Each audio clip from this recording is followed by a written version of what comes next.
Pessoal, vamos dar início ao nosso colóquio. Bom dia a todos, obrigado pela presença. Hoje é um prazer enorme receber o Frank Crespilho. O Frank, ele fez uma parte da formação aqui no Instituto, na verdade é meu contemporâneo no grupo de polímeros. Nós tivemos um overlap muito grande durante o doutorado, tá? Então é um prazer muito grande recebê-lo, inclusive ele contar um pouco do que ele vem fazendo nos últimos anos. Bom, o Frank, ele fez o bacharelado e o mestrado no Instituto de Química de São Carlos, é local, apesar de ter nascido em Jaú, né? O doutorado ele fez também no IQISC, né? Mas ele teve uma passagem muito próxima aqui do Instituto de Física, no grupo de polímeros. Depois ele passou um tempo na Caltech, passou entre 2014 e 2015 na Caltech. Também tivemos uma sobreposição na Califórnia, eu estava em Stanford, em Caltech. Nós combinamos um Natal, que não aconteceu, né? Mas enfim, e ele retorna para o Brasil e depois faz mais um pós-doc em Harvard, que ele retornou recentemente. Tá? O professor Frank foi professor visitante em várias instituições, para mencionar algumas, Coimbra, em Portugal, próprio Instituto de Física, entre outros, Max Planck, etc, etc. Ele tem vários artigos publicados na literatura, muito bem citados, capítulos de livro, editou livros, etc. Hoje é vice-coordenador do IEA, aqui do campus. IEA Campus ou do IEA? Do Polo São Carlos. E também é membro afiliado da Academia de Ciências Brasileira de Ciências. Tá? Então é um prazer muito grande recebê-lo aqui, Frank, e curioso para saber um pouco mais dessa bioeletroquímica e transferência de elétrons em proteínas. Frank, por favor. Obrigado, Gregório. Primeiramente, é um prazer estar aqui com vocês. Me sinto em casa, porque o Instituto de Física fez parte da minha formação, tanto na graduação quanto na pós-graduação.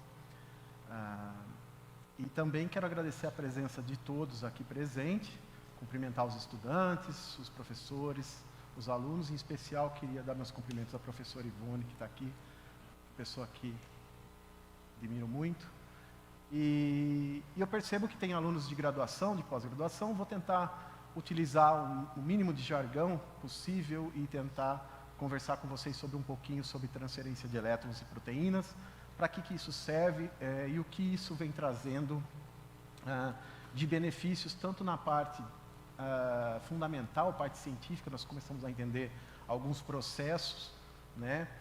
Na parte de catálise também, né? Toda a parte de catálise enzimática, porque algumas proteínas redox atuam como catalisadores biológicos. E ao entender e compreender os mecanismos de catálise heterogênea envolvendo proteínas, nós também conseguimos dar um passo para trás e projetar melhores catalisadores para a indústria química, melhores catalisadores para resolver processos em química, entre outros. E falarei também um pouquinho sobre uma parte de enzimas artificiais, envolve biologia sintética, e engenharia molecular de proteínas para aplicação tanto na área de energia, quanto também na parte de biocatálise em geral. Só pontuando que eu trabalho, nosso grupo ele é mais focado nas proteínas redox, que são proteínas que têm propriedades, então, eletroquímicas. Eu vou falar um pouquinho para vocês. Bom, primeiramente, a bioeletroquímica ela é o ramo da ciência que se preocupa com reações de transferência de elétrons, transferência de carga, transferências de prótons, entre outros tipos de mecanismo de transporte de carga em sistemas biológicos. Ele tenta colocar alguns inputs, insights eletroquímicos em sistemas biológicos e aprender com os sistemas biológicos para trazer mais informações para a eletroquímica em si. Então, a gente pode dizer que a bioeletroquímica ela se preocupa com vários tópicos, desde transferência de elétrons acoplada a próton em membranas, reações enzimáticas envolvendo as proteínas, redox, tá certo? E uma vasta aplicação, como por exemplo aqui em engenharia biomédica, biosensores, toda a parte de bioeletrônica molecular, que é um tópico em evidência atualmente, né? E na área de energia, que são as biocélulas a combustíveis, né? Que são sistemas que convertem energia química em energia elétrica utilizando biocatalisadores.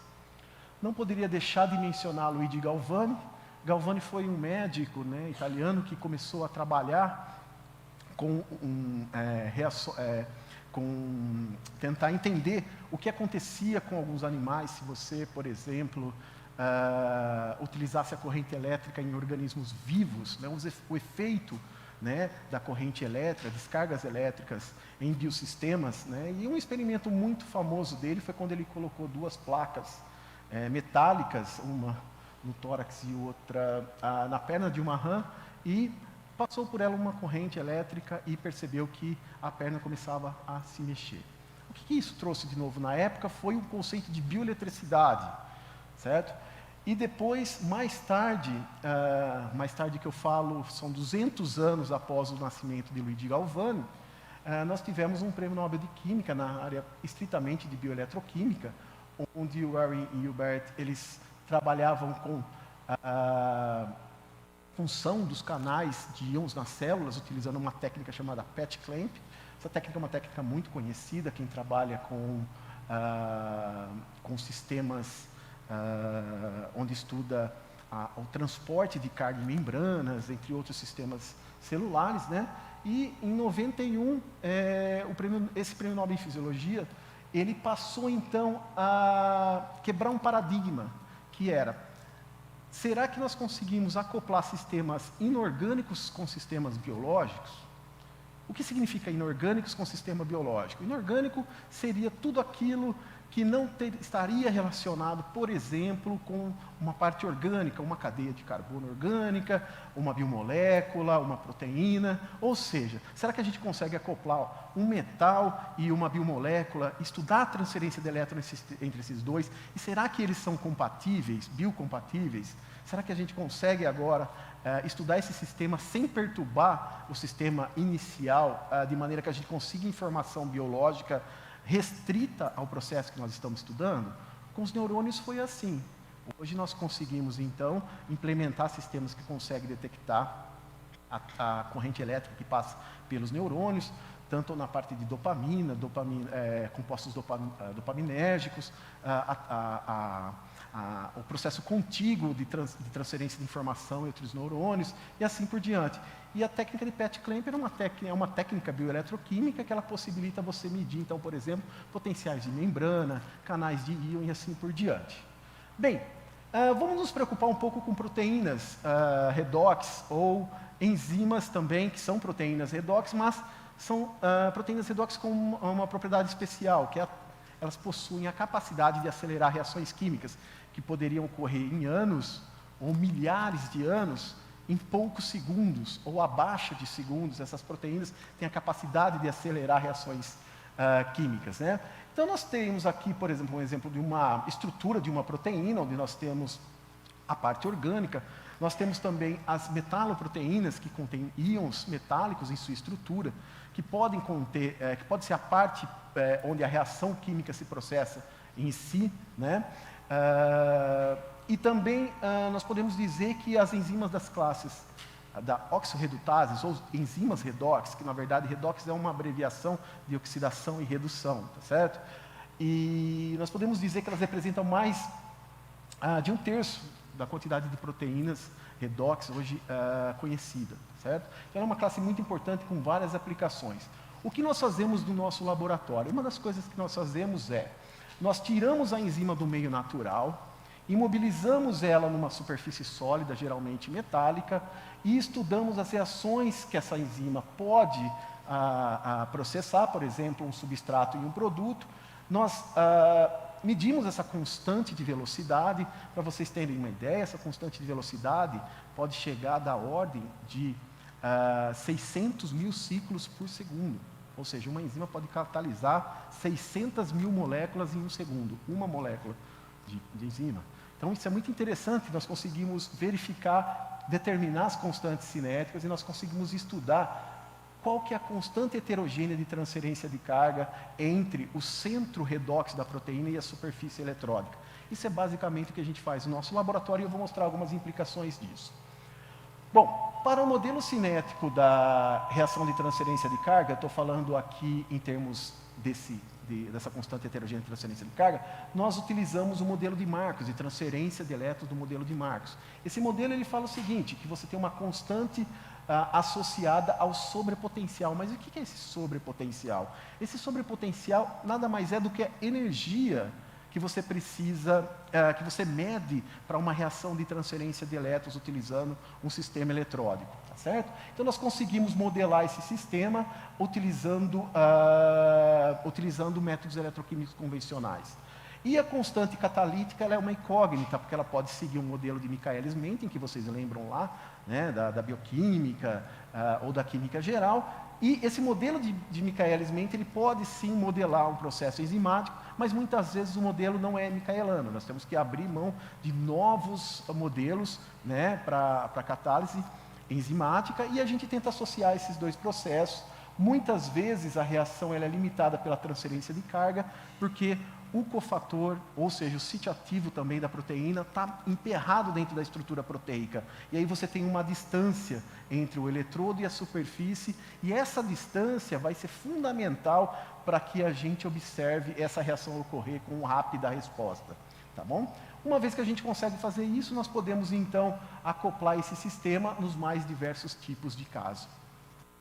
Um deles é um caso muito interessante dessa proteína chamada bilirrubina oxidase. Ela é uma oxidase, ela é uma enzima, e ela tem essa estrutura. Ela tem aproximadamente 17 mil átomos, ela está organizada no sistema tridimensional, com 4 átomos de cobre em sua estrutura. Esse primeiro átomo nós chamamos de T1, e esse grupo desses 3 átomos nós chamamos de T2, T3, e esses grupos, eles têm uma função especial nessa proteína. Essa proteína, na verdade, ela oxida, a reação que ela é originária é a da bilirrubina para a biliverdina. Vamos esquecer essa reação, porque não nos interessa. Todo catalisador, se a gente lembrar lá da química geral, todo catalisador tem que ser regenerado no final da reação. Então a proteína também é a mesma coisa, a nossa enzima precisa ser regenerada. E para regenerar, o que acontece? O oxigênio ele é reduzido nesses sítios de cobre que tem dentro dessa proteína. Vamos olhar só para essa reação. Por que para essa reação? Porque essa reação ela ocorre de maneira eficiente nessa proteína, e mais, não há catalisador inorgânico que vença que consiga superar a constante cinética dessa proteína. Isso é um fato muito interessante. Até mesmo platina, que é utilizada na redução de oxigênio, que o pessoal que trabalha com eletrocatálise, na parte de célula combustível e outros tipos de reações industriais, qualquer catalisador trabalhando no meio fisiológico, por exemplo, pH 7, em um sistema tamponado, não consegue vencer a catálise dessa proteína. A pergunta é, por quê? Nós estamos tentando responder essa pergunta. Uma maneira é olhar essa curva. Não se preocupem, isso aqui é um voltammograma. O voltammograma a gente mede corrente versus o potencial. Aqui nós temos a voltagem. Se você multiplicar pela carga do elétron, você tem elétron-volt, você pode transformar em kJ por mol. Na verdade, nós estamos olhando a energia necessária para oxidar o oxigênio na ausência e na presença da bilirrubina, oxidase. Bom, aqui nós temos uma curva de platina, aqui nós temos um background, e aqui em preto uma curva de redução de oxigênio utilizando essa proteína. Se vocês olharem, quanto mais positivo for esse potencial, mais fácil de oxidar e reduzir o oxigênio. Então, se vocês olharem aqui nesse sistema, em pH 7 fisiológico, nós conseguimos um potencial de 550 milivolts, ou 0,55 volts. Enquanto aqui para o oxigênio a gente desloca muito mais esse potencial. Bom, alguns grupos têm tentado explicar o que acontece. Na verdade, nós temos uma estrutura tridimensional, onde nós temos esses 3 átomos de cobre, e o substrato, que seria o substrato original, que eu falei para vocês, da conversão da bilirrubina para a biliverdina, ele ocorre nesse sítio T1, e depois o oxigênio entra nesse sítio T2, e você tem uma transferência interna de elétrons para a regeneração do cofator, ou para a regeneração da proteína ao seu estado original.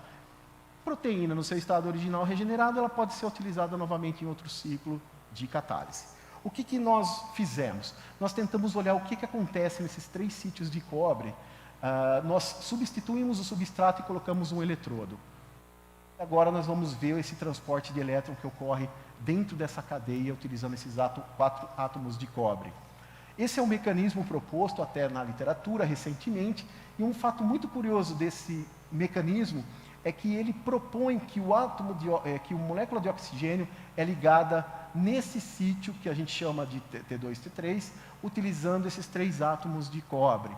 Mas espera aí, você tem uma molécula de oxigênio e ela está num sítio trinuclear. O que isso acontece? Quer dizer que ela está envolvida por 3 átomos de cobre. Como que a gente desvenda qual que é o papel de cada átomo de cobre? Esse que é o grande problema da literatura, e a literatura tem utilizado muitos experimentos ex situ, que a gente chama, né? Utilizando ou um oxidante ou um redutor, para tentar observar e acoplar com espectroscopia.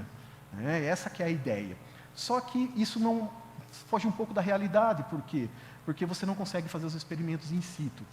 A nossa ideia, então, foi primeiro monitorar quais seriam esses processos. Aqui nós temos a redução daqueles átomos de cobre. Esse é o sítio T1, esse é o sítio T2 e T3, esse é um voltammograma cíclico, onde nós removemos a corrente capacitiva e só ficamos com os processos faradaicos, que a gente chama, que é o processo de oxidação do cobre e redução do cobre.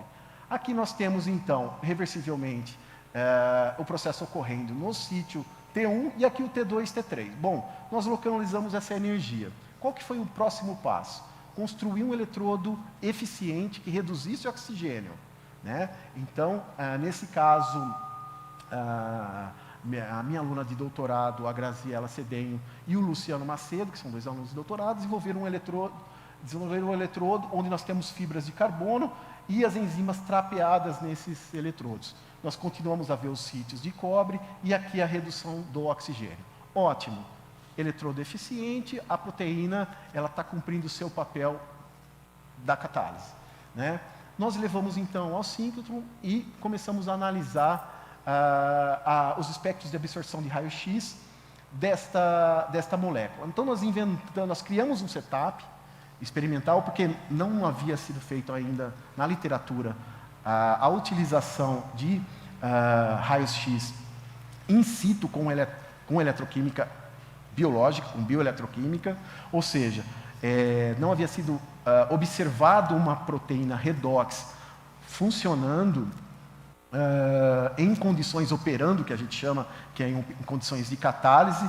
Então, nós tivemos um trabalho danado para desenvolver um eletrodo que fosse estável, um eletrodo que pudesse manter a estrutura da proteína e, ao mesmo tempo, monitorar o raio-x em diferentes potenciais. Nós fizemos isso, esse é um espectro, nós temos aqui o cobre 2 da proteína e nós temos aqui nenhum sinal de cobre 1.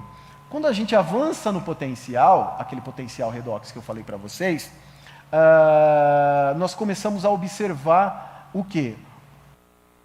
Decaimento do cobre 2 e o aumento do cobre 1. Então nós construímos 2 curvas, que a gente chama de titulação de Nernst, e acoplamos essas 2 curvas com a curva de redução de oxigênio. E, por incrível que pareça, nós observamos que a proteína, quando ela começa a interagir com esse oxigênio, ela precisa de 150 milivolts de energia para estabilizar o processo.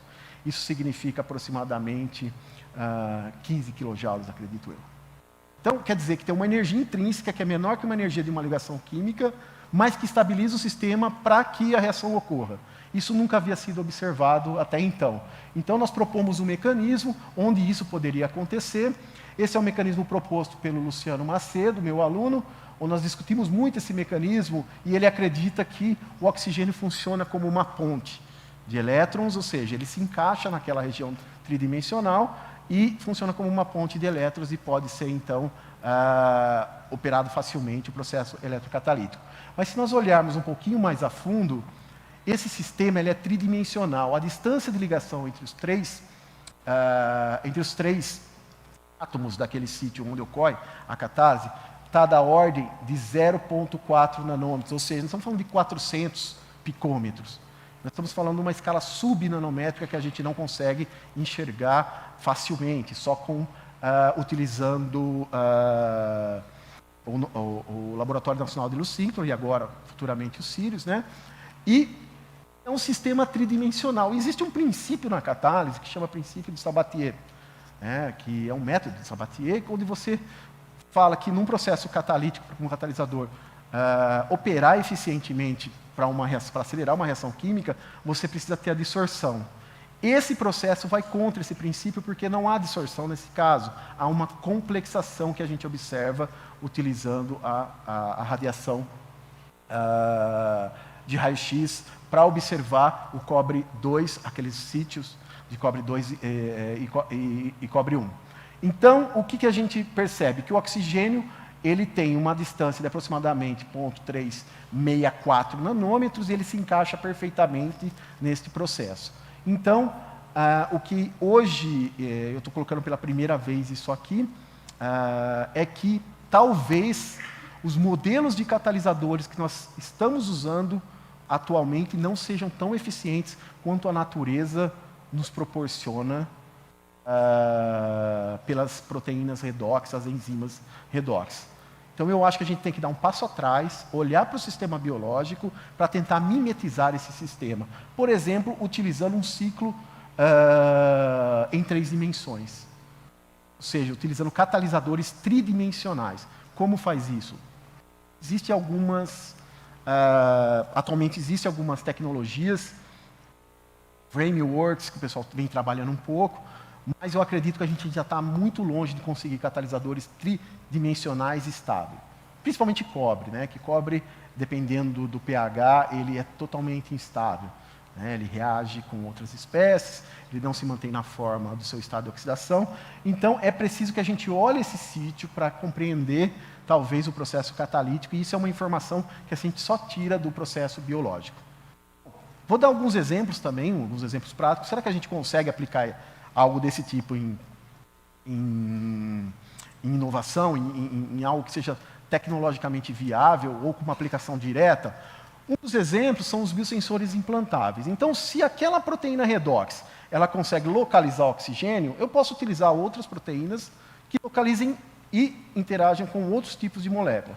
Um dos exemplos é a glicose oxidase, que consegue fazer o reconhecimento molecular específico da glicose. Com isso, a gente conseguiria, por exemplo, monitorar a glicose no sangue do diabético ao longo do dia e, com esse sistema implantável, nós teríamos um controle melhor do diabetes. Isso já tem sido feito, já existem esses tipos de dispositivos, que logo já vão entrar no mercado, que são os dispositivos implantáveis usados em telemedicina. A estratégia é simples. Você tem uma proteína, nesse caso a enzima glicose oxidase, ela é cercada por glicanos, vou falar um pouquinho deles mais para frente, e ela converte a beta-D-glicose em ácido glicônico, ou D-gluclactona, e forma peróxido de hidrogênio. O peróxido de hidrogênio, pessoal, ele pode ser decomposto por um composto químico chamado ferroceno, com uma impressão digital perfeita, onde você não tem interferentes, mesmo sendo do sangue, mesmo sendo em qualquer sistema biológico. Então, o que os eletroquímicos fizeram com isso? Trouxeram isso para os eletrodos que vocês compram nas farmácias, que são os glicosímetros, tá certo? Aquelas fitinhas do diabetes. Né? Nós temos aqui na fitinha 3 eletrodos, como fosse uma célula eletroquímica convencional, a proteína modificando com o ferro-C nessa superfície, e a hora que você coloca uma gotinha de sangue, ela consegue separar apenas a formação do peróxido de hidrogênio, originário daquela reação catalítica, utilizando a glicose oxidase. Bem, você oxida, então, o peróxido de hidrogênio, converte ele para oxigênio, os elétrons são transportados, caem no circuito elétrico, e você pode correlacionar a quantidade de elétrons com corrente elétrica, então você pode quantificar a glicose do sangue. Isso com uma precisão fantástica. Por exemplo, você consegue monitorar o diabetes todos os dias com uma precisão muito boa, a ponto de falar se você está pré-diabético ou não, certo? Então, o que nós fizemos no nosso laboratório? Sabendo dessa capacidade dessa proteína e desses dispositivos, nós tentamos, então, fazer um dispositivo implantável, onde nós utilizamos algumas fibras flexíveis de carbono, e essas fibras nós imobilizamos essa proteína e nós fizemos um microchip, nós miniaturizamos esse cara aqui, né, para ser empregado. Nós fizemos o teste em ratos, né, deixamos esse biosensor, esse dispositivo biológico no sangue do animal, e nós utilizamos então a glicose do sangue do animal simulamos o diabetes nele, tá certo? para que aquela enzima pudesse,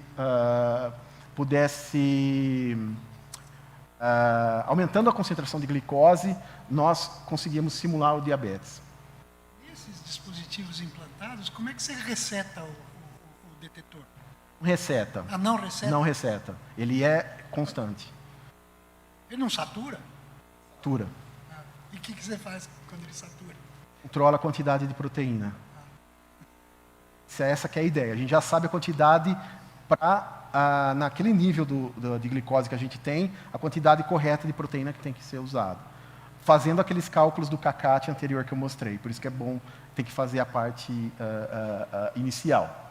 Bom, então nós monitoramos em 24 horas. Essa aqui é uma imagem. Aqui é a veia jugular do animal. Numa veia jugular a gente colocou o biosensor, na outra a gente injetou glicose, simulando diabetes. E aqui nós temos, então, como que ele se comporta. Aqui, por exemplo, na concentração normal, em 30 miligramas por decilitro, e aqui com 200 miligramas por decilitro, nós temos um pico de corrente, onde a gente consegue agora monitorar constantemente isso no animal. Nós fizemos isso por 24 horas, tá? Para a prova de conceito. Da mesma forma que eu mostrei para vocês, bom, se essa proteína consegue coletar elétrons, nós podemos utilizar o próprio açúcar do sangue para ser uma bateria para suprir esse biosensor. Como que nós fizemos isso? Lembra aquela reação de redução de oxigênio que eu mostrei para vocês? Ela é extremamente importante porque ela pode ser usada num cátodo de uma bateria. Certo? E no ânodo nós podemos oxidar a glicose. Então nós temos um par de redução e oxidação. Um par de redução e oxidação gera ΔE. Se gera ΔE, você tem uma voltagem. Se você tem uma voltagem, você tem uma pilha. Tá? Então nós fizemos isso e desenvolvemos uma microbateria implantável, onde ela utiliza a glicose do sangue. O interessante é que a eficiência dessas baterias que utilizam o conceito de fuel cell, de célula combustível e biofuel cell, são biocélulas a combustível, elas estão limitadas pela eficiência termodinâmica, ou seja, no caso da glicose, nós poderíamos até atingir 83%, tá certo? Isso é muito interessante. Bom, para que é interessante também essas baterias? Porque você pode utilizar elas como, em outros procedimentos, como dispositivos implantáveis, dispositivos auriculares. Quem sabe no futuro, com o aumento da potência, não possa substituir os marcapassos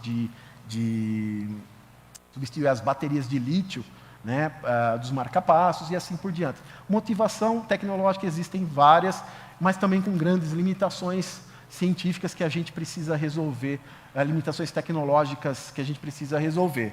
Mas a prova de conceito está aqui, nós conseguimos então potência durante 24 horas, e isso foi a primeira prova de conceito que se pode utilizar açúcar do sangue para gerar eletricidade. O mundo todo também estava à procura desses tipos de dispositivo. Começou com 2010 com o professor Serge Cosnier na França. E vários dispositivos depois utilizaram outros animais, outras formas de coletar corrente, mas usando o mesmo princípio de utilizar proteínas. E teve uma aluna minha, Fernanda Salles, que ela falou, não, nós temos que produzir a menor microbateria implantável até hoje. E a ideia foi utilizar uma microbateria inserida numa formiga. Por quê a formiga? Simplesmente porque a formiga é muito pequena, então o desafio tecnológico de miniaturizar o eletrodo era maior ainda. O que ela fez? A motivação seria principalmente nos dispositivos bioeletrônicos, na parte de biorrobótica, onde você pode, então, aproveitar o açúcar presente na hemolinfa, que seria o sangue, né, da formiga, e utilizar esse açúcar para gerar eletricidade. Bem, várias motivações para aplicação, por exemplo, em monitoramento na agricultura e tudo mais. E depois nós fomos descobrir que existem formigas que vivem até 30, 40 anos, algumas formigas lá do Canadá. E também utilizar os dispositivos biônicos, no caso, para, por exemplo, em desastres naturais e assim por diante. Então, com várias dessas motivações, a Fernanda, então, ela projetou uma microbateria para ser implantada dentro da formiga. E aí veio uma dúvida, onde implantar os eletrodos. Né? Como a cabeça da formiga ela tem maior concentração de açúcar do que o resto do corpo, a ideia foi utilizar, então, o implante na cabeça desse inseto. Então, nós temos aqui o biocátodo, o bioânodo, essa é a configuração. a gente prendia ela pela mandíbula dela, porque se você usar o tórax dela, você fecha a entrada de oxigênio, e lembre que nós precisamos do oxigênio para ser reduzido e a glicose para ser oxidada. Coisas que a gente aprende com o dia a dia, né? Aí o que ela fez? Ela quantificou a quantidade, ela mediu a quantidade de glicose na cabeça e no abdômen da formiga, então por isso que foi decidido utilizar as formigas. Nós temos aqui um modelo, esse seria o bioânulo, esse seria o biocátodo, e aí nós temos aqui uma curva de potência, nós temos uma bateria. Para utilizar na hemolinfa, isso não é em vivo, tá? É só na hemolinfa, em torno de 680 milivolts seria essa bateria, e nesse caso nós conseguimos atingir 500 milivolts nela implantada. Certo? Então foi uma prova de conceito que a gente pode utilizar neste tipo de dispositivos. Uma outra área que a bioeletroquímica se preocupa muito é tentar entender como que acontecem os processos biológicos.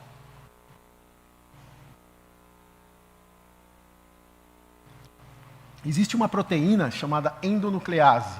É uma proteína, ela é uma enzima também, uma enzima redox, que ela contém centro de ferro e enxofre. Esse centro de ferro e enxofre, há um tempo atrás, não servia para nada, o que achavam os bioquímicos até então. Só que com os trabalhos da professora Jacqueline Barton do Caltech, ficou comprovado que quando essa proteína interage com o DNA, ela modifica os potenciais eletroquímicos desse centro de ferro e enxofre, que está aqui pertinho essa é a proteína e essa é a estrutura do DNA. Essa proteína, essa endonuclease, ela tem a capacidade de localizar um defeito no DNA e cortar a fita de DNA, fazendo com que esse DNA errôneo não se propague. Ou seja, ela evita com que células tumorais sejam formadas. Então, ela tem uma função muito importante no organismo. O problema é que não se sabe o mecanismo, ou seja, não se sabe como essa proteína tem que ir lá no DNA e cortar exatamente naquele lugar. É uma incógnita.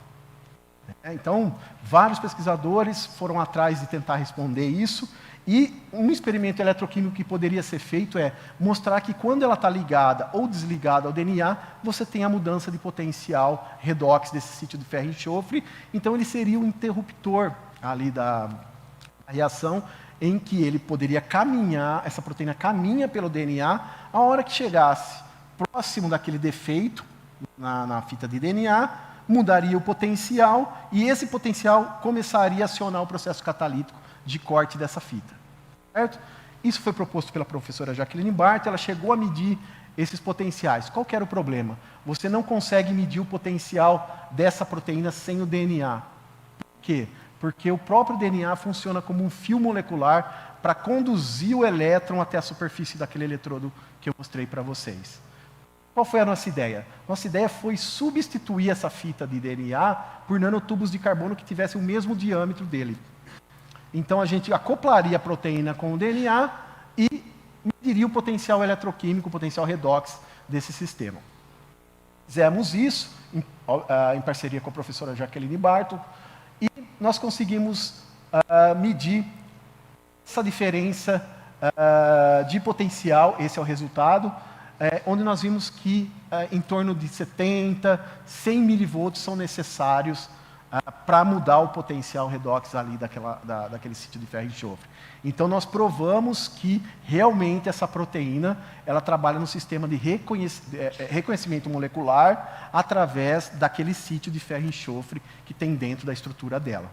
Até muito tempo atrás, se achava que aquele sítio só mantinha a estrutura secundária e a estrutura terciária da proteína, mas hoje se vê que os metais presentes nessas proteínas são muito mais importantes do que a gente imaginava.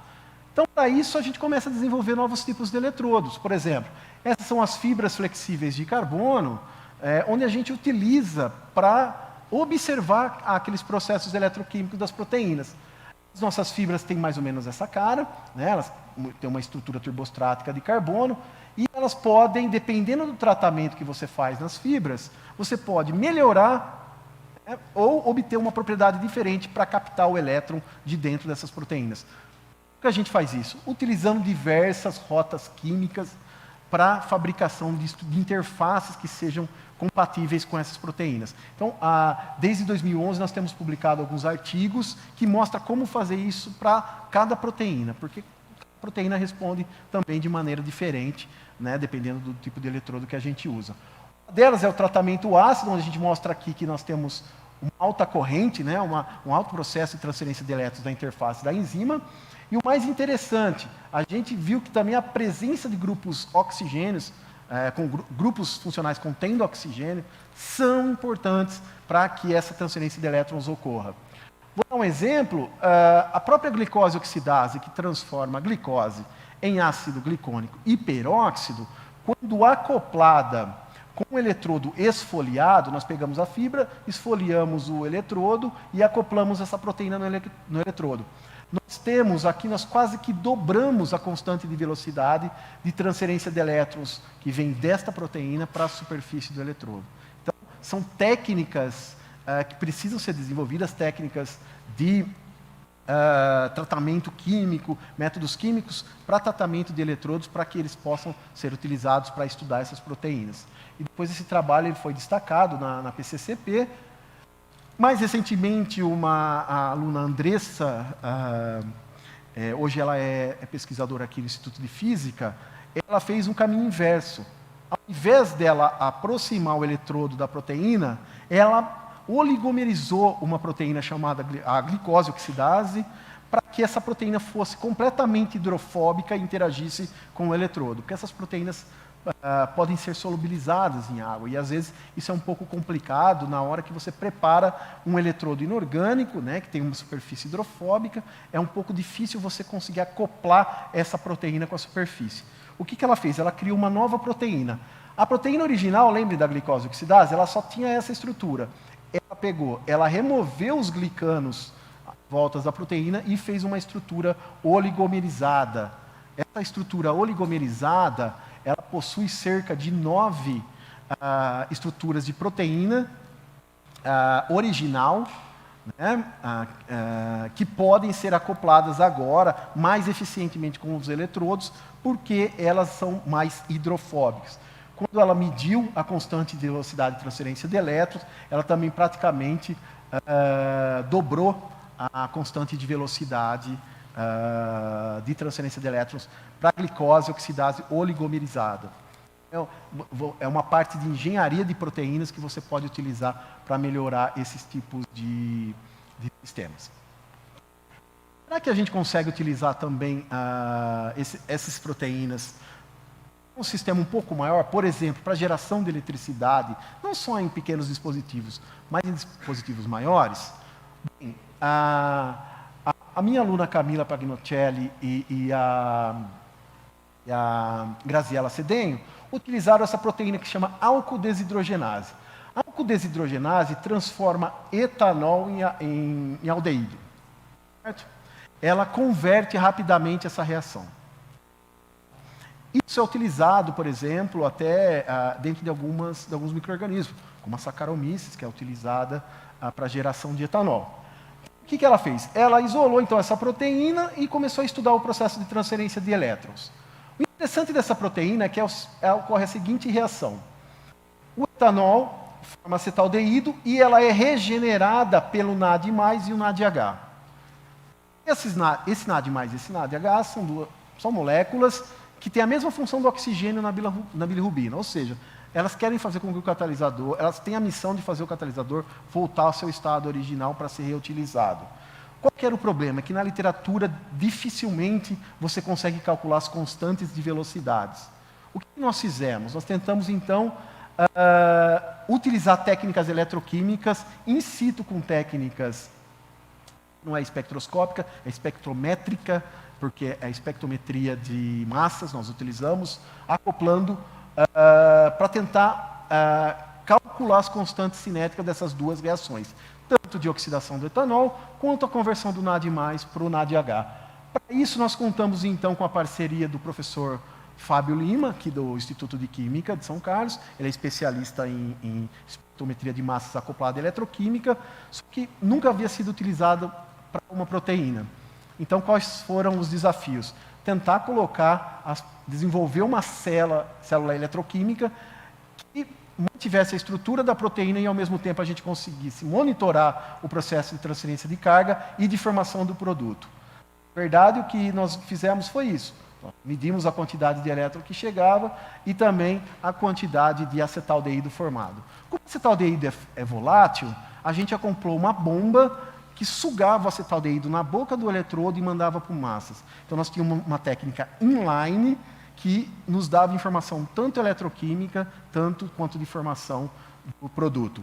Isso possibilitou, então, com que a gente obtivesse os voltamogramas e também os dados de espectrometria de massas e conseguimos, utilizando algumas modelagens cinéticas que nosso grupo vem trabalhando, calcular as constantes de velocidade. Calculando as constantes de velocidade, nós conseguimos mostrar que elas são eficientes. Por exemplo, a gente sabia que tinha uma dissociação rápida daquele NAD do sítio ativo da proteína. Isso era importante porque a gente tinha a informação de que o sistema era promissor e eficiente para gerar eletricidade. Isso foi um fato muito importante. Então, a Graziella ela desenvolveu agora um sistema onde gerava etanol in situ e oxidava etanol. Qual seria a ideia? Você não precisava tirar o etanol e colocar numa máquina de ciclo de Carnot. Pegava o etanol e oxidava ele imediatamente assim que ele estivesse produzindo. Então, a nossa ideia era usar açúcar como combustível direto.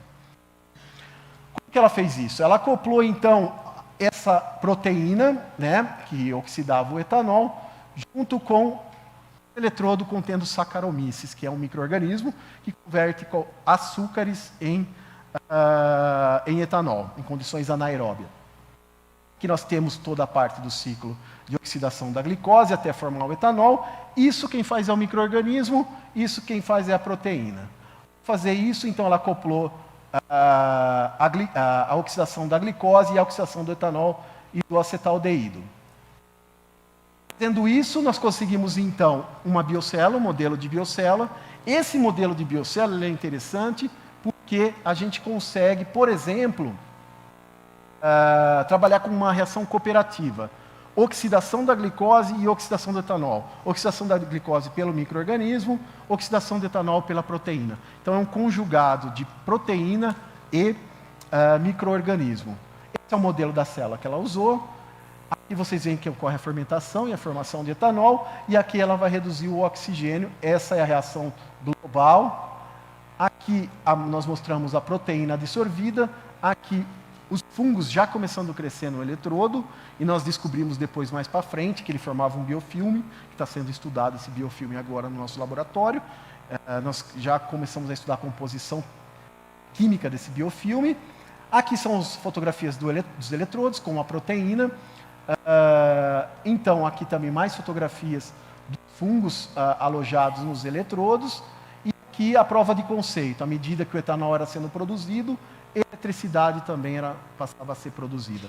Então, pela primeira vez, nós temos a oxidação direta do açúcar sem ter que colocar num motor a combustão. Então, essa que foi a prova de conceito. Temos os testes de estabilidade e aqui as curvas de potência da biocélula. Esse trabalho ganhou uma grande repercussão, porque pela primeira vez a gente consegue, então, dar um bypass num processo extremamente importante, que é um processo que seria o intermediário, né, por exemplo, que seria um motor a combustão para você conseguir obter a energia elétrica. Obviamente,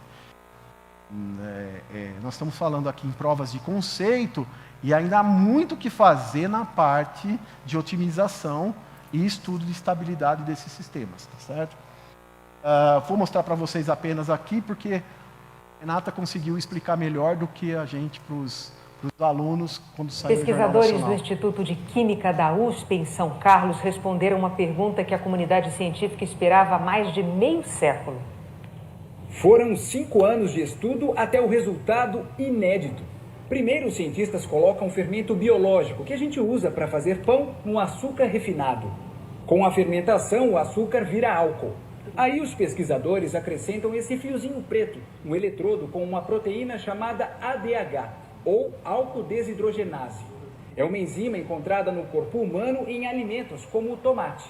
A proteína ela é capaz de extrair os elétrons, que são partículas carregadas, do etanol, gerando então eletricidade. E esse processo é bem rápido, em cerca de 10 minutos nós já temos essa corrente elétrica. O equipamento mede a eletricidade. A experiência brasileira desvenda um mistério. Há mais de 50 anos, pesquisadores do mundo inteiro tentavam descobrir de que forma a proteína agia quando entrava em contato com o álcool. Pela primeira vez, os cientistas aqui da USP em São Carlos conseguiram comprovar como é essa reação química, que transforma o açúcar em energia elétrica. A pesquisa é capa de uma das mais respeitadas revistas científicas do mundo na área química. E a ação da enzima para produzir energia não é a única descoberta. Outra novidade foi que no mesmo sistema nós conseguimos realizar duas reações ao mesmo tempo. Ou seja, tanto o fungo quanto a proteína atuavam ao mesmo tempo para gerar o etanol e gerar a eletricidade, o que nunca tinha sido comprovado anteriormente. A experiência pode trazer vantagens para o meio ambiente. A utilização de micro-organismos para decomposição da matéria orgânica em lagos e rios, descontaminando o meio ambiente e mesmo assim gerando eletricidade e também gerando bioenergia, ou seja, extraindo eletricidade de qualquer fonte de açúcar presente em frutas, legumes e outros tipos de plantas. Bom, a partir daí, então, a gente consegue aplicar esse sistema, então, com uma prova de conceito, né, que é possível, então, extrair eletricidade e realizar bioenergia converter bioenergia diretamente desses sistemas. Apenas para exemplificar algumas coisas que também nós estamos fazendo no nosso laboratório agora, é tentar mimetizar essas enzimas. A área de biomimética é você tentar agora reproduzir em laboratório partes dessas estruturas que são responsáveis por aqueles processos. Essas enzimas sintéticas, por exemplo, a gente se inspira na própria célula. Por exemplo, onde nós temos a mitocôndria, membrana mitocondrial, nós temos os processos de transferência de elétrons. Se nós olharmos aqui na mitocôndria, nessa parte da membrana, nós temos o quê? Nós temos uma região onde existem várias proteínas que, diferentemente do que a gente faz hoje, né, na tecnologia, que é colocar fios para conduzir a eletricidade, esse modo ele não é estático, esse modo é dinâmico. Por que a natureza escolheu esse modo dinâmico? É uma pergunta interessante a ser feita. Por exemplo, se você colocar isso aqui num diagrama de energia, você pode ter baterias da ordem de 800 até 1 volt, utilizando um modelinho de transporte de elétrons que ocorre na membrana da mitocôndria. Ou seja, a respiração celular. O que é, no final, a respiração que ocorre é você remover os elétrons que tem no carboidrato e jogar ele para o oxigênio. É isso que nossa célula faz. Então, é isso que a gente tem que olhar profundamente e tentar compreender os sistemas. Eu não vou entrar em detalhes sobre esses complexos 2 e 3, mas meu aluno, o Iago, ele é um aluno de mestrado e ele vai iniciar o doutorado agora também nessa parte de biomimética. Ele desenvolve enzimas artificiais tentando mimetizar exatamente o que ocorre, mas utilizando outros compostos químicos com propriedades químicas semelhantes. Isso é muito interessante, por exemplo, porque ele consegue, utilizando nanopartículas de oxidróxido de ferro, por exemplo, reduzir e oxidar compostos que são de interesse celular. Aqui eu mostro o citocromo C, que ele vem e está nesta etapa aqui, ele é um cairador de elétrons, dessa etapa aqui, até o citocromo C oxidase, que depois reduz o oxigênio. Então ele tentou ver se ele conseguia substituir esse complexo por uma proteína sintética. Ele fez isso e ele conseguiu construir um modelo, né, de nanopartículas em membrana. A membrana está sendo feita aqui no Instituto de Física de São Carlos, porque essas membranas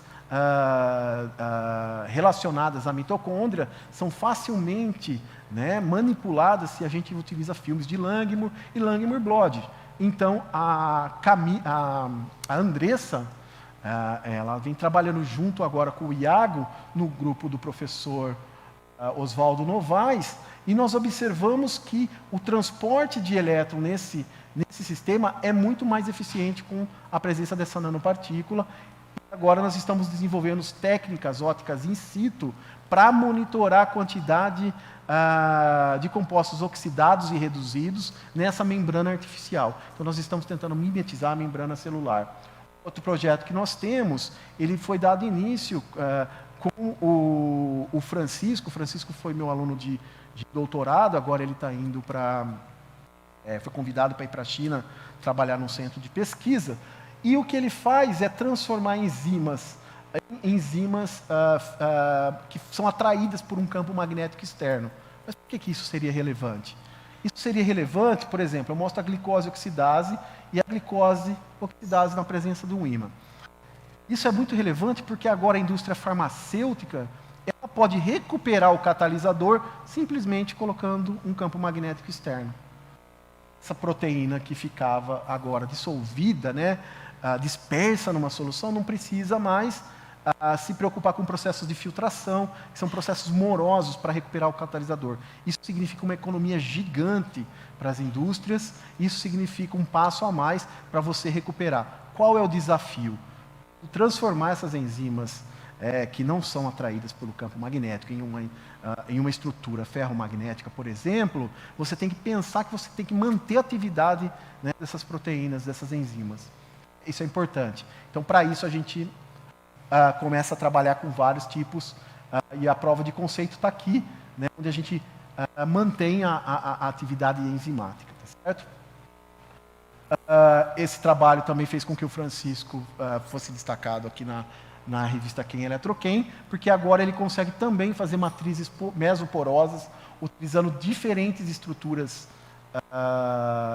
dando partículas, estruturas mesoporosas, para você aumentar o que a gente chama de load de enzima, né? Que é a carga de enzima que a gente coloca na superfície. Quanto mais enzima você tem, maior a probabilidade de você enxergar um processo de transferência de carga com razão sinal ruído elevada, e também a gente consegue também maximizar o processo bioeletrocatalítico. Tá certo? E aqui uns exemplos das estruturas que o Francisco vem utilizando, que são desde nanocubos de prata até nanocages de ouro para esse tipo de aplicação. Bom, tentei dar alguns exemplos do que a gente faz nos nossos laboratórios.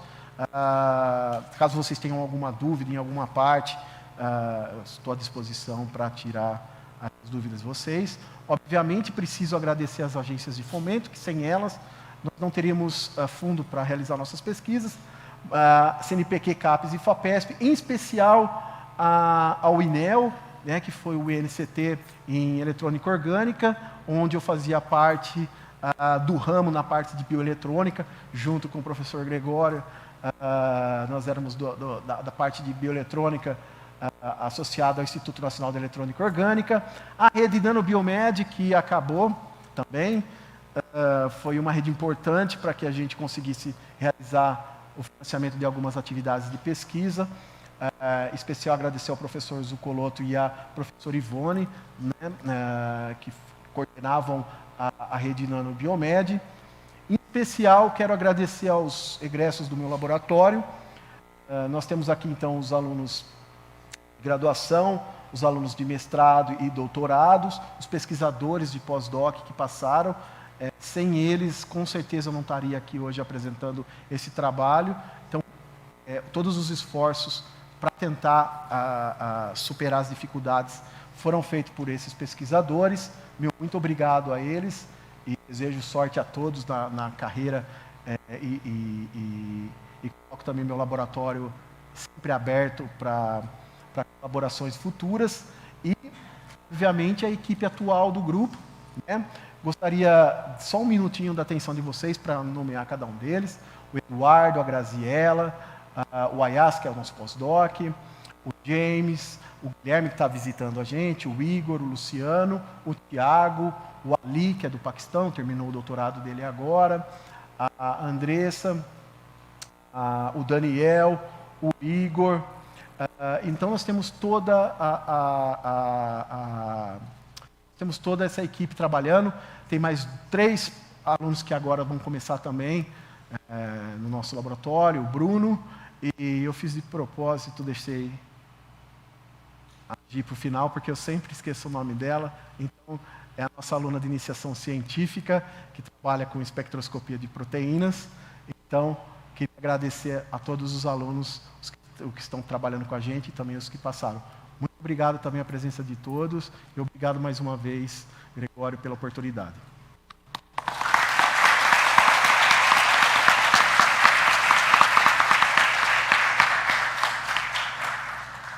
Nós que agradecemos, viu, Frank, esse passeio aí pela bioeletroquímica e aplicações, e estamos abertos a perguntas.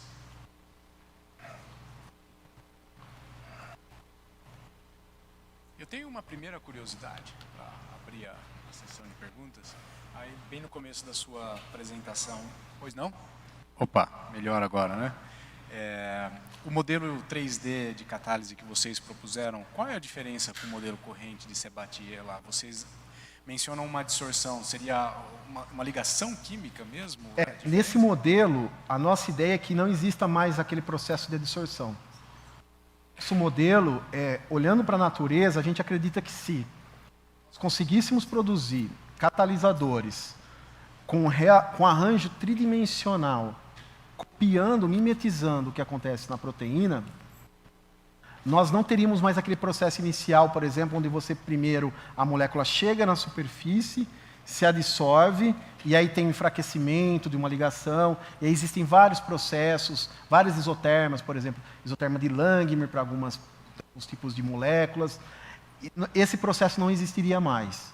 Na verdade, o que existiria é um processo que a gente não sabe direito como que é do tipo uma ponte, onde você forma um complexo e o composto passa por esse complexo, perde ou recebe elétrons, né? E aí as energias envolvidas não são mais energias de adsorção, e sim são ligações de complexação e ligações químicas que se formam num complexo metálico.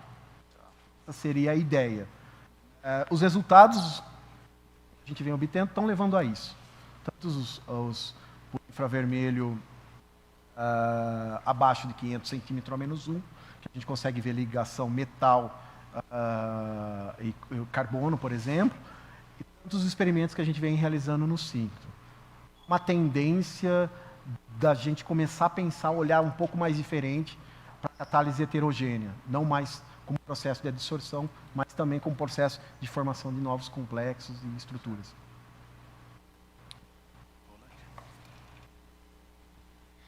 Você enfatizou várias vezes aquela palavra prova de conceito, né? Sim. Então isso, claro, para você estar seguro, né? Mas isso suscita uma pergunta. Daí para frente, você tem ideia como isso pode se propagar mais perto de aplicações e coisas assim?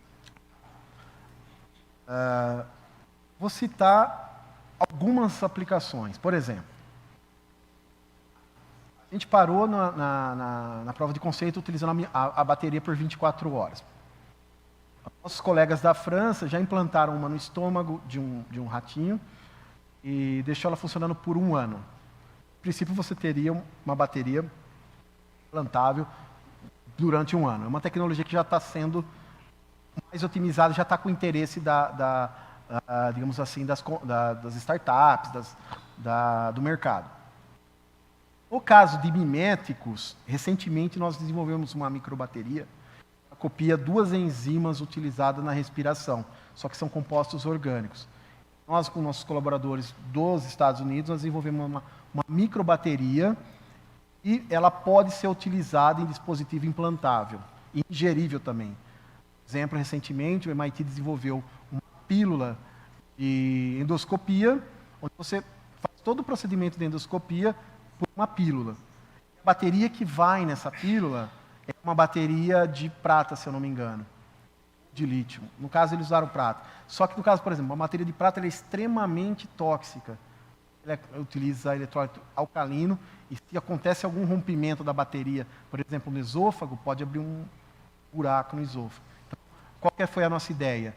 Utilizar uma biobateria ou uma bateria orgânica que mimetizasse os compostos que eu mostrei, e cujo eletrólito e os compostos químicos fossem brandos. Conseguimos fazer isso, fazer uma bateria durar 200 horas, em 100, 200 horas, e a gente só precisa de 1 a 2 horas para a bateria dura. Então, a prova de conceito foi feita, isso já está muito próximo de aplicação. Nós temos o protótipo, Agora só fazer o scale-up, só, né? Mas já é uma grande coisa. Esse já está mais próximo do mercado. E com relação à produção dos eletrodos, eu mostrei uma série de metodologias para preparo de eletrodos. Essas metodologias, alguma delas o nosso grupo não patenteou ainda, porque está mantendo como, digamos, segredo industrial. Uns processos desses a gente não publicou, porque eles aumentam muito a eficiência desses eletrodos. A ideia nossa é manter isso e tentar fazer também essa transferência. E aí a gente está conversando muito com a Agência USP de Inovação, a gente vem nos informando para saber como que é essa transferência de tecnologia. Perguntas, Paulo? Não, celular não dá porque o problema é que celular, os usuários são muito exigentes. Mas, por exemplo, essa bateria que a gente fez agora, você poderia, por exemplo, descartar ela, parte orgânica dos lixos.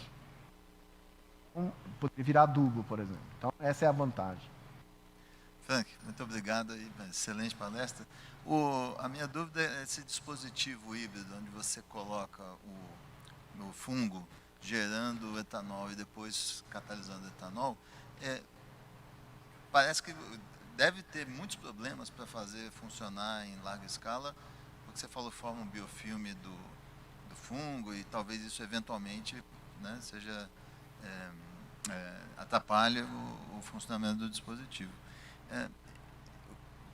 Seria possível eventualmente você, talvez não nesse caso que deve ser uma reação extremamente complicada, mas você combinar duas proteínas diferentes que vão realizar etapas diferentes da reação, mas de uma forma mais controlada, como você vem fazendo assim com os biocatalisadores, né? Mas aí seria usando uma combinação de proteínas, né? Que talvez otimizasse as reações. Isso é uma coisa que o pessoal tem feito? Não, Paulo, é uma excelente pergunta. Na verdade, isso já tem sido feito. A gente chama de cascade reaction. Eles colocam até 10 proteínas, tem a prova de conceito com 10 proteínas, em reação em cascata. Você vai quebrando carbono por carbono até chegar no CO2. Já tem.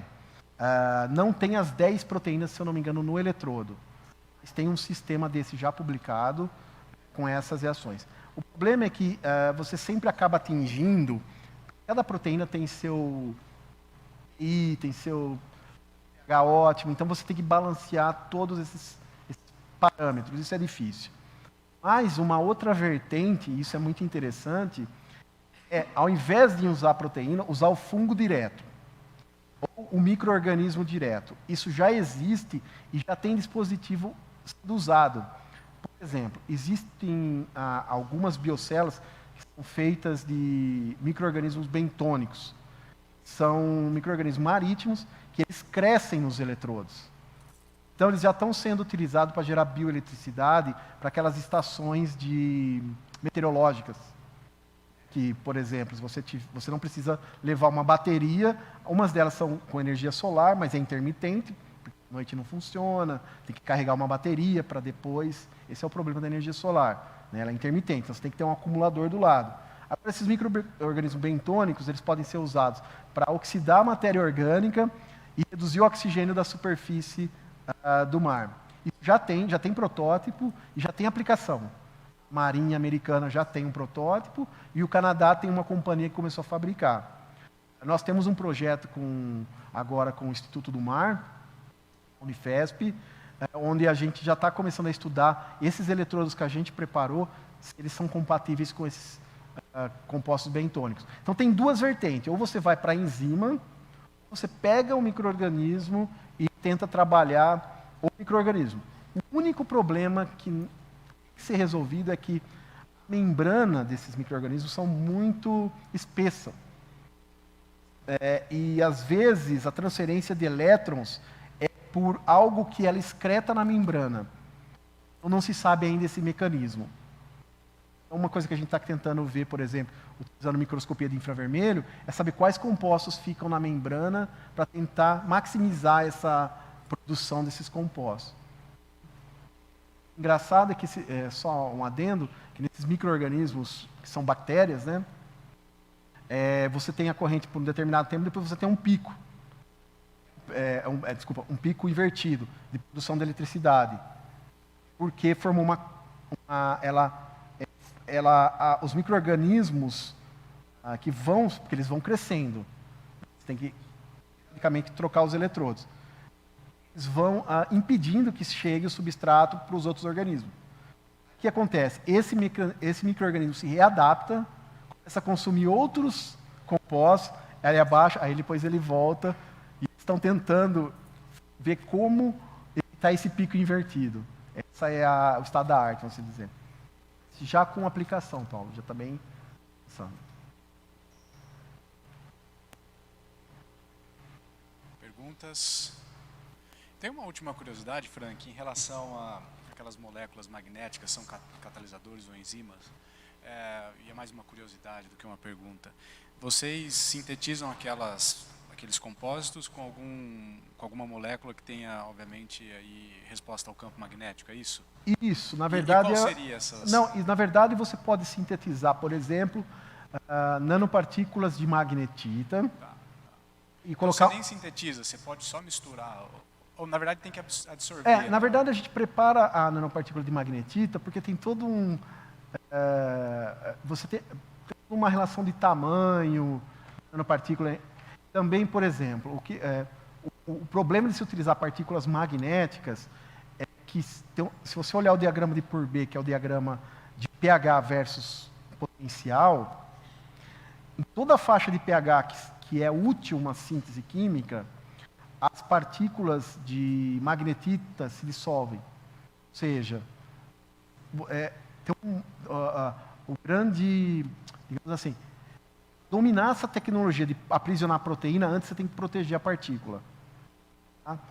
E tem umas técnicas que se fazer isso, colocando fazendo o core da partícula e o shell de outra maneira, e depois com um binder qualquer ligante, você liga na estrutura, você pode fazer um cross-link no agrupamento amina da proteína, e aí você traz várias proteínas para uma partícula. Né? No caso da glicose oxidase, ela tem em torno de, não me engano, de 1,8 nanômetros, acredito eu, se eu não estiver enganado, diâmetro. Então, se você sintetizar, por exemplo, uma nanopartícula em torno de 4 a 10 nanômetros, você consegue atachar várias proteínas numa partícula só. Mas tem que proteger esse óxido de ferro formado. Pessoal, tem um tempo para mais uma pergunta.